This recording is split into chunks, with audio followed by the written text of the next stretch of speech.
Welcome to the overview and evaluation of the nervous system module. I'm Dr. Trenton Fedrick, a doctor of clinical psychology, and I'll be narrating this presentation.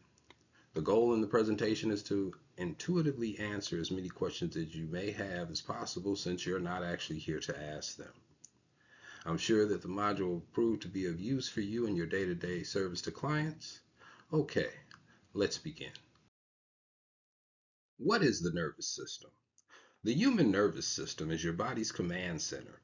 It's an incredibly complex network that coordinates all your actions, thoughts, and sensations. The nervous system includes the brain, spinal cord, and nerves, which work together to control bodily functions, senses, and thoughts. Having a basic understanding of the nervous system will assist the mental health professional and the addictions clinician to better understand their clients and have a better working relationship with their clients who may have traumatic brain injury, may be wanting to assist their clients with understanding their medication and how it interacts with their body, working and how those different neurotransmitters interact. This can also help when working on a client's medication with the evaluation with a psychiatrist or medical doctor. In doing counseling in healthcare settings, working with clients with cognitive and neuromuscular disorders, you need to have a better understanding of what is actually ailing or happening with your client, and this will give you that basic knowledge. As we go through this, you will recognize other ways you can use information. It would be good to keep notes. Write down all those ideas you have so you can use them with your clients. Let's first take a look at the neuron. The neuron, or nerve cell, is a specialized cell that is directly involved in mental processes and behavior. The creation of the neuron is referred to as neurogenesis, and in the human brain has been observed in the hippocampus and caudate nucleus. The structure of the neuron. Neurons vary in shape, size, and function, but most consist of three distinct components: dendrites, cell body, and axon. The branch-like dendrites receive information from other cells and conduct it toward the cell body, which integrates the information received from the dendrites and passes it on to the axon. In humans, most neurons are present at birth. Although neurons die at a rate of about 10,000 per day, because of their enormous initial quantity, less than 2% of the original supply is lost by age 70. There is also evidence that neurons may regenerate through adulthood in some areas of the brain. Let's look at communication within and between neurons. Communications in the neuron system involves a combination of electrical and chemical processes. Messages within the neuron are transmitted from the neuron's dendrites to the end of its axon through an electrical process called conduction. When dendrites from a cell receive sufficient stimulation from the other cells, the electrical balance is altered. With sufficient stimulation, sodium channels in the cell's membrane open, which allows positively charged sodium ions to enter the cell and create a state of depolarization. This depolarization triggers an action potential, which is an electrical impulse that travels quickly through the cell. Depolarization is followed by repolarization, in which sodium channels close and potassium channels open, which allows positively charged potassium ions to leave the cell. Note that action potential operates on an all or none principle, which means whenever the stimulation received by the neuron exceeds a given threshold, the resulting action potential is always the same intensity. Here you see an image of a neuron. It's showing you the dendrite. It shows you the axon. It also shows you the nucleus, which is also known as the cell body. In contrast to the electrical conduction of information within a nerve cell, The transmission of information from one nerve cell to another is usually chemically mediated and occurs when the action potential reaches the axon terminal. This process is referred to as synaptic transmission and involves the release of a neurotransmitter into the synaptic cleft, which is a small gap between the axon terminal of the synaptic cell and the receptor on the dendrite of the postsynaptic cell.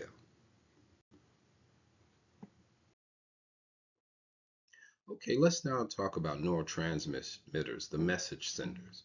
Some of these words are a little difficult to pronounce, so I may struggle some. Neurotransmitters are chemical substances that transmit signals from one neuron to another. The functions of the major neurotransmitters and the conditions and disorders they are associated with are the following. Acetylcholine. Acetylcholine is found throughout the peripheral and central nervous systems and acts on two different types of receptors, muscarinic and nicotinic. In the peripheral nervous system, acetylcholine is released into the neuromuscular junction where it causes muscles to contract. Myasthenia gravis is an autoimmune disorder that attacks the acetylcholine receptors at the neuromuscular junctions, resulting in profound weakness of the skeletal muscles. In the nervous system, acetylcholine is involved in REM sleep, the regulation of the sleep-wake cycle, and learning memory as well. With regard to memory, there is evidence that nicotine enhances memory and alertness by mimicking acetylcholine at nicotine receptors. In addition, degeneration of cholinergic acetylcholine cells in the entorhinal cortex and others that communicate directly with the hippocampus is believed to underlie the memory deficits associated with Alzheimer's disease. Recognition of the impact of acetylcholine on memory led to the use of cholinesterase inhibitors to slow memory declines in patients with this disorder. These drugs reduce the breakdown of acetylcholine, and they include the generic name would be Tarquine, and the commercial name Cognex. The generic name Donepezil, and the commercial name Aricept. The generic name Galantamine, and the commercial name Remnel. The generic name Rivastagamine, Rivastagamine, and the commercial name is Exelon. Dopamine. Dopamine and other neurotransmitters classified as catecholamines, norepinephrine and epinephrine, are involved in several functions including personality, mood, and sleep. Dopamine was identified as a contributor to schizophrenia in the 1960s, and the dopamine hypothesis predicts that this disorder is due to elevated dopamine levels or oversensitivity to dopamine receptors. Dopamine is also involved in the regulation of movement and has been linked to several disorders with prominent motor symptoms that include Tourette's disorder, while degeneration of dopamine receptors in the substantia nigra and nearby areas underlies the tremors, muscle rigidity, and the motor symptoms of Parkinson's disease. Finally, elevated levels of dopamine in the mesolimbic system, areas in the midbrain and limbic system, have been implicated in the reinforcing actions of stimulant drugs such as opiates, alcohol, and nicotine. For example, cocaine blocks the reuptake of dopamine at the synapses in the area of the brain, while nicotine stimulates its release. Okay, let's move to norepinephrine. Norepinephrine plays an important role in mood, attention, dreaming, learning, and certain autonomic functions. With regard to mood, the catecholamine hypothesis predicts that some forms of depression are due to lower than normal levels of this neurotransmitter. Continuing with the neurotransmitters conversation, serotonin, or 5-HT. Serotonin usually exerts an inhibitory effect that's been implicated in mood, hunger, temperature regulation, sexual activity, arousal, sleep, aggression, and migraine headache. Elevated levels of serotonin contribute to schizophrenia, autistic disorder, and food restrictions associated with anorexia nervosa, while low levels play a role in aggression, depression, suicide, bulimia nervosa, PTSD, and obsessive compulsive disorder. There is also evidence that abnormalities in serotonin and dopamine levels may play a role in social phobia. Gamma aminobutyric acid, or GABA. Gamma aminobutyric acid, or GABA. I'm going to say that one twice. GABA is an inhibitory neurotransmitter that plays a role in eating, seizure, and anxiety disorder, motor control, vision, and sleep. GABA, when you look at low levels of GABA, they've been linked to anxiety disorder, and benzodiazepines and other central nervous system depressants that reduce anxiety by enhancing the effects of GABA. Evidence of the role of GABA in motor control is provided by studies showing that degeneration of cells that secrete GABA in the basal ganglia contributes to the motor symptoms of Huntington's disease. Glutamate acts as an excitatory neurotransmitter in many areas of the brain. It plays a role in learning and memory, and specifically in long-term potentiation, a brain mechanism that is believed to be responsible for the formation of long-term memories. Excessive glutamate receptors activity, excitotoxicity, can lead to seizures and may contribute to stroke-related brain damage, Huntington's disease, Alzheimer's disease, and other neurodegenerative disorders. Endorphins. Endorphins, or endogenous morphines, are inhibitory modulators that lower the sensitivity of the postsynaptic neurons to the neurotransmitters. The endorphins have analgesic properties that may be responsible for the pain relief produced by acupuncture. One theory is that their analgesic properties are due to their ability to prevent the release of substance P, which is involved in transmission of pain impulses. The endorphins have also been implicated in certain pleasurable experiences, for example, a runner's high. They've also been associated with emotions, memory and learning, and sexual behavior. Okay, let's look at divisions of the nervous system. The divisions of the major structures of the nervous system comprises the central and peripheral nervous systems. The central nervous system, or CNS, consists of the brain and spinal cord. The brain includes numerous structures that are highly interrelated in terms of function. The brain is composed of the hindbrain, which also within the hindbrain is the pons, the medulla, and the cerebellum. The midbrain, within the midbrain are the superior and inferior cocci, substantia nigra, and reticular formation, or ROS. And the forebrain, which comprises two structures. The subcortical structure, which includes the thalamus, hypothalamus, basal ganglia, amygdala, hippocampus, and the cerebral cortex, which includes the frontal lobes, parietal lobes, temporal lobes, and occipital lobes. The spinal cord is made up of bundles of myelinated axons, or nerve tracts, as well as dendrites, cell bodies, and interneurons. It carries information between the brain and the peripheral nervous system, coordinates activities of the left and right side of the body, and controls simple reflexes that do not involve the brain. The brain includes numerous structures that are highly interrelated in terms of function.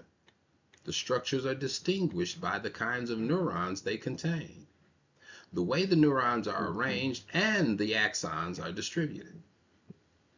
Nerve fibers in the superior portion of the spinal cord, the dorsal horns, carry sensory afferent messages. When I say afferent, we're talking toward the central nervous system, while fibers in the inferior portion, the ventral horns, transmit more efferent, away from, messages. The spinal cord consists of 31 segments that are divided into 5 groups, which from the top to bottom of the spinal cord are the cervical, thoracic, lumbar, sacral, and coccygeal. The consequences of injury to the spinal cord depend on its location. Damage at the cervical level is likely to result in quadriplegia, which is also known as tetraplegia, and involves the loss of sensory and voluntary motor function in the arms and legs. So this is the person you see that is completely bedbound.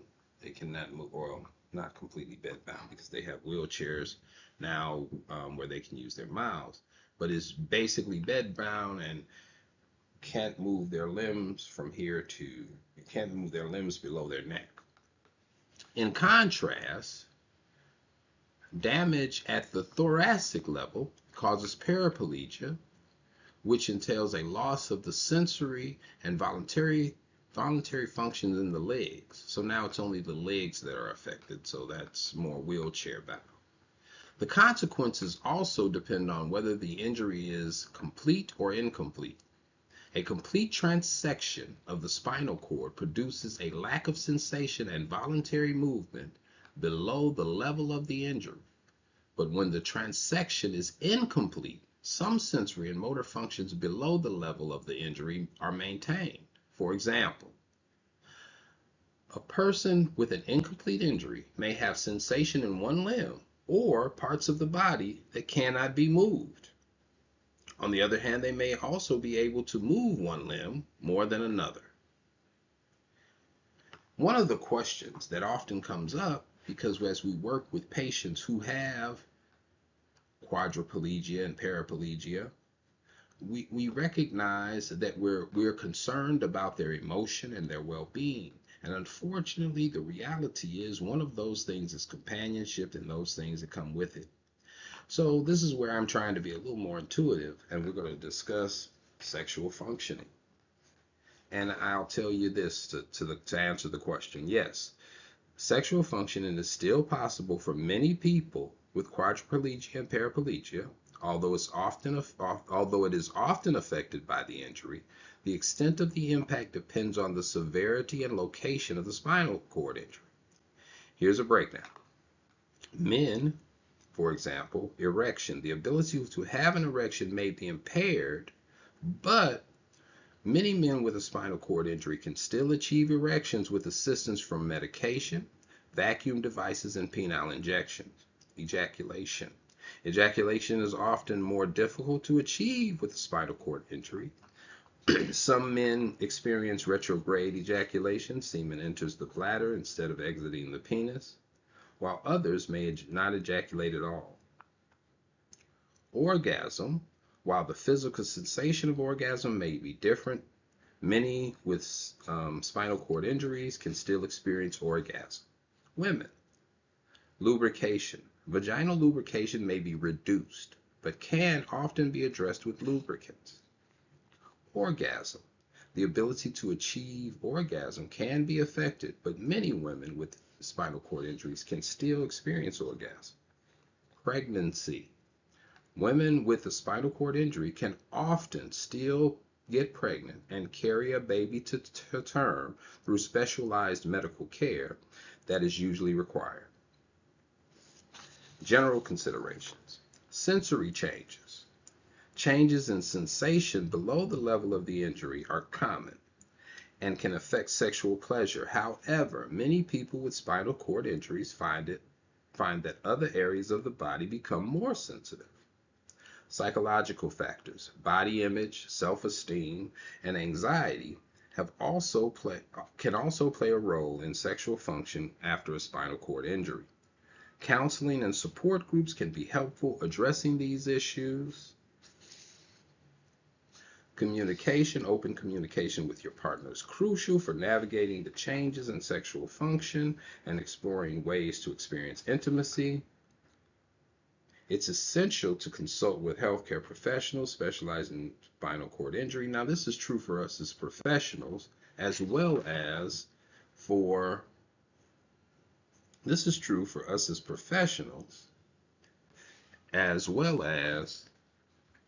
for others. Okay, now let's look at the peripheral nervous system. The peripheral nervous system is made up of nerve bundles of axons, that relay messages between the central nervous system and the body's sensory organs, muscles, and glands.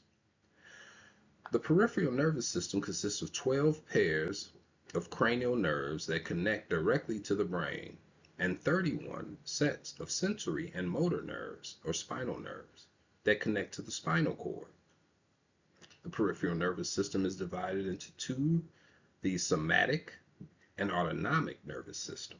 The somatic nervous system consists of sensory nerves that carry information from the body's sense receptors to the central nervous system, and motor nerves that carry information from the central nervous system to the skeletal muscles. The somatic nervous system, or SNS, governs activities that are ordinarily considered voluntary. The autonomic nervous system is comprised of sensory nerves that convey signals from receptors in the viscera to the central nervous system, and motor nerves that carry signals from the central nervous system to the smooth muscles, cardiac muscles, and glands. Although the autonomic nervous system is associated primarily with involuntary activities, biofeedback, hypnosis, and other techniques have shown that some autonomic activities can be brought under voluntary control. The autonomic nervous system is further divided into the sympathetic and parasympathetic branches.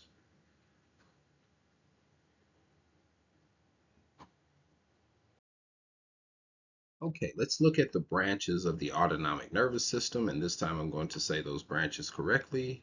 The sympathetic and parasympathetic branches. The sympathetic branch is associated with arousal and the expenditure of energy. For example, inhibition of peristalsis, dry mouth, sweating, and increased blood pressure and heart rate to ready the body for fight or flight. What peristalsis is the contraction of digestive muscles. The parasympathetic branch is involved in conservation of energy and is active during digestion and periods of rest and relaxation. Mediation, biofeedback, hypnosis, and other techniques are used to foster the relaxation response, so by activating the parasympathetic branch. Although it may seem that the sympathetic and parasympathetic branches work in opposition, they often function cooperatively. For example, the parasympathetic branch system stimulates the production of saliva, while the sympathetic branch system makes it thicker. Okay, let's take a look at the development of the central nervous system. The development of the human brain involves 5 main stages. Proliferation. New cells are produced inside the neural tube beginning when the embryo is about 2.5 weeks old. Migration. Immature neurons migrate their final destination in the brain beginning at about 8 weeks. Once cells reach their destination, they begin to aggregate with other cells to form the structure of the brain. Differentiation. Neurons initially look very much like other cells of the body, but following migration develop axons and dendrites. Myelination. The axons of some neurons myelinate, which occurs when the glial cells form an insulating sheath around the cell's axon. Much myelination occurs postnatally. Synaptogenesis. The timing of synaptogenesis, formation of synapses, depends on the specific area of the brain, but most occurs postnatally. Synaptogenesis appears to be influenced by both endogenous, genetic, and exogenous experience factors. Neurons are initially overproduced, and many undergo an active pruning process during prenatal development and for several years following birth. This form of cell death is referred to as apoptosis and apparently serves to fine-tune brain development. Okay, let's do an evaluation of the spinal cord and brain. A number of tests are conducted to identify the location and extent of spinal cord injury and disease. Spinal X-ray is often the initial test used to identify fractures, dislocations, and other injuries to bones of the spine.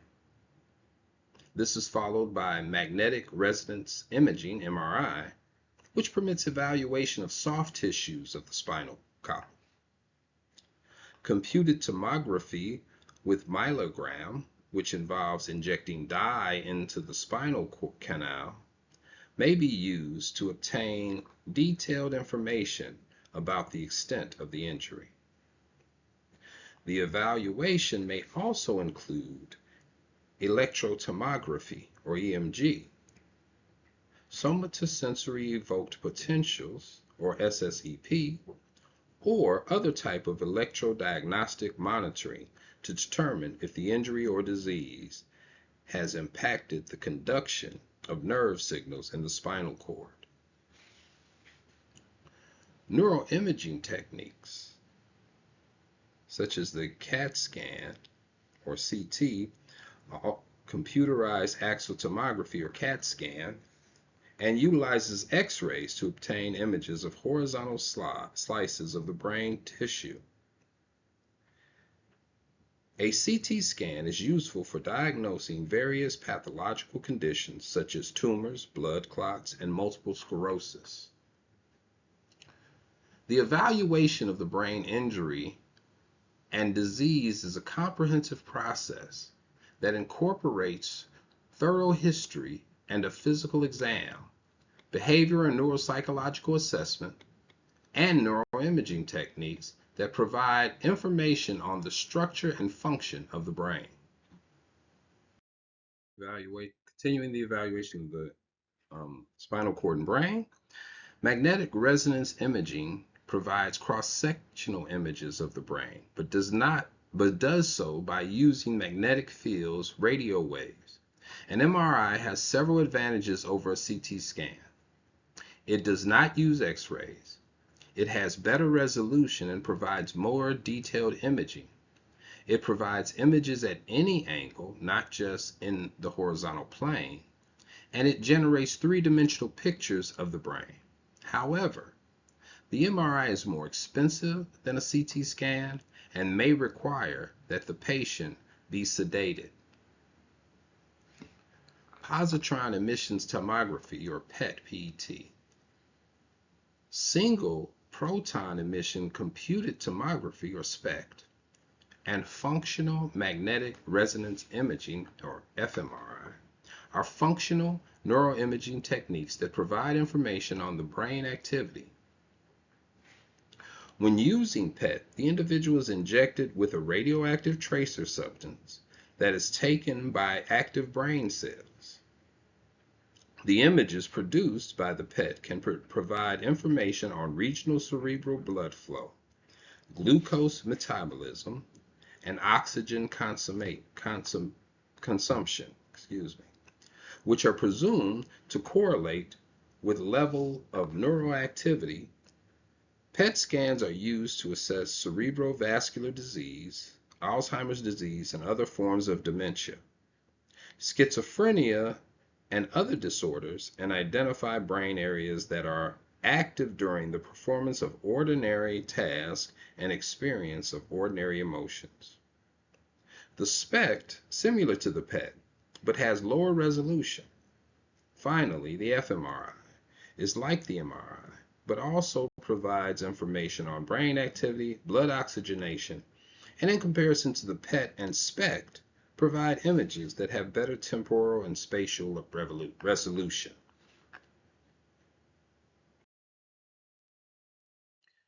This was just a brief overview and evaluation of the nervous system, but there is so much more to learn, and we will have modules in the future on brain anatomy and physiology. Look closer at the forebrain and cortical structures, and sensation and perception in other modules that look at the biobases of psychology.